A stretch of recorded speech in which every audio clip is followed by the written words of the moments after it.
Hi అండి. అందరికీ నమస్తే. బీరకాయ చిక్కు కర్రీ. పావు కేజీ బీరకాయలు, ఉల్లిపాయ, పచ్చిమిరపకాయ తీసుకోవాలి. బీరకాయలను కడిగి తడి లేకుండా తుడుచుకొని బీరకాయ చెక్కు తీసుకోవాలి. తడి లేకుండా తుడుచుకొని మిక్సీలో వేసుకొని మిక్సీ పట్టుకోవాలి. స్టవ్ వెలిగించుకొని పెనం పెట్టుకొని నూనె వేసుకొని నూనె గిటెక్కిన తర్వాత ఎండుమిరగాయలు, పచ్చెనపప్పు, ఆవాలు, జీలకర్ర తాలింపు వేగిన తర్వాత ఉల్లిపాయ, పచ్చిమిరపకాయ, కరివేపాకు వేసుకొని వేయించుకోవాలి.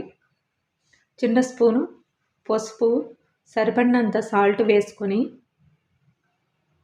వేయించుకోవాలి. మిక్సీ పట్టుకున్న బీరకాయ చెక్కును కూడా వేసుకొని నీళ్ళలో బాగా మగ్గనివ్వాలి. పుట్నాల పొడుమును వేసుకొని కలుపుకొని బాగా వేయించుకోవాలి.